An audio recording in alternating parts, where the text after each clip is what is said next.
Hello बच्चों, आज का जो टॉपिक है बेटा, जो बोर्ड पर लिखा गया है वो बहुत ही इम्पोर्टेंट टॉपिक है। टॉपिक का नाम है बेटा वैद्युत फ्लक्स। वैद्युत फ्लक्स है क्या? वैद्युत फ्लक्स होता है बेटा वैद्युत क्षेत्र में किसी क्षेत्रफल से वैद्युत क्षेत्र में किसी क्षेत्रफल से अभिलंबवत। कैसे बेटा? अभिलंबवत यानी 90 डिग्री पर दिशा में गुजरने वाली वैद्युत बल रेखाओं की संख्या को वैद्युत फ्लक्स कहते हैं। क्या कहते हैं बेटा? वैद्युत बल रेखाओं की संख्या को वैद्युत फ्लक्स कहते हैं। बात क्लियर है बेटा? फिर सुनिए, वैद्युत फ्लक्स क्या है? वैद्युत फ्लक्स होता है कि कोई वैद्युत क्षेत्र होता है, इस वैद्युत क्षेत्र के अंदर कोई क्षेत्रफल होता है, उस क्षेत्रफल से अभिलंबवत यानी 90 डिग्री पर गुजरने वाली वैद्युत बल रेखाओं की संख्या को वैद्युत फ्लक्स कहते हैं। इसे फाई ई से प्रदर्शित करते हैं। किससे प्रदर्शित करते हैं बेटा? फाई ई से प्रदर्शित करते हैं। जैसे मान लीजिए कोई एक टॉपिक है, इस टॉपिक का ये जो हमारा जो क्षेत्र दिया है, इस क्षेत्र को क्या कहते हैं बेटा? ये हमारा वैद्युत क्षेत्र है। क्या बेटा?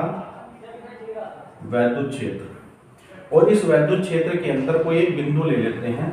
ये बिंदु है, पूरे क्षेत्रफल का जो क्षेत्रफल है बेटा ई मान लेते हैं, और इसके अंदर जो किसी क्षेत्रफल है इसको हम क्या मान लेते हैं बेटा? इसका मान लेते हैं डीए। अब इस अवयव क्षेत्रफल से गुजरने वाला वैद्युत फ्लक्स, अब इस वैद्युत फ्लक्स जो होगा वो वैद्युत बल रेखाओं की संख्या पर डिपेंड करेगा। यानी इस रेखा से अभिलंबवत यानी 90 डिग्री पर गुजरने वाली बल रेखाएं, 90 डिग्री पर गुजरने वाली इन बल रेखाओं की संख्या को, ये बल रेखाएं हैं, बल रेखाएं, ठीक है नहीं? तो सुने, किसी वैद्युत क्षेत्र के किसी बिंदु के क्षेत्रफल से गुजरने वाली बल रेखाओं की संख्या को वैद्युत फ्लक्स कहते हैं बेटा। इसे फाई ई से प्रदर्शित करते हैं। फाई ई बराबर होता है ई इंटू ए कोस थीटा। यदि थीटा की वैल्यू कितनी हो बेटा? 0 डिग्री हो तो फाई ई बराबर होता है ई इंटू ए। अब बात आती है जहां पर हम ई को क्या कहते हैं? ई को कहते हैं बेटा वैद्युत क्षेत्र। एक मोस्ट इंपोर्टेंट क्वेश्चन आता है, ये इंपोर्टेंट है बेटा। इंपोर्टेंट इसलिए मैंने यहाँ पर वैद्युत क्षेत्र के सारे मात्रक लिख दिए हैं जो बोर्ड की परीक्षा में पूछ लेते हैं। तो वैद्युत क्षेत्र के क्या मात्रक बेटा? न्यूटन प्रति कूलम या जूल प्रति कूलम या वोल्ट प्रति मीटर। फिर सुनिए, न्यूटन प्रति कूलम या जूल प्रति कूलम या वोल्ट प्रति कूलम, ठीक है ना? ए कौन है? ए है हमारा पृष्ठ क्षेत्रफल और जिसका मात्रक होता है बेटा मीटर की घात 2। ठीक, अब इस वैद्युत फ्लक्स का जो मात्रक बन जाएगा, मात्रक होगा न्यूटन मीटर की घात 2 प्रति कूलम या वोल्ट मीटर भी हम कह सकते हैं।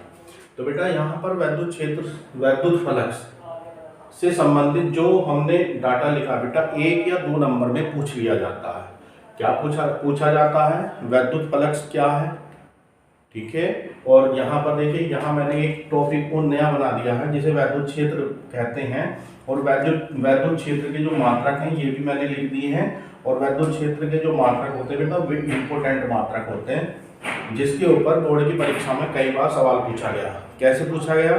निम्नलिखित में वैद्युत क्षेत्र का मात्रक है, निम्नलिखित में वैद्युत क्षेत्र का मात्रक नहीं है, और यहाँ पृष्ठ क्षेत्रफल का मात्रक बेटा वोल्ट वो मीटर की घात 2। मात्रक वैद्युत फ्लक्स का भी इंपोर्टेंट है, न्यूटन मीटर की घात 2 प्रति कूलम या वोल्ट मीटर होता है।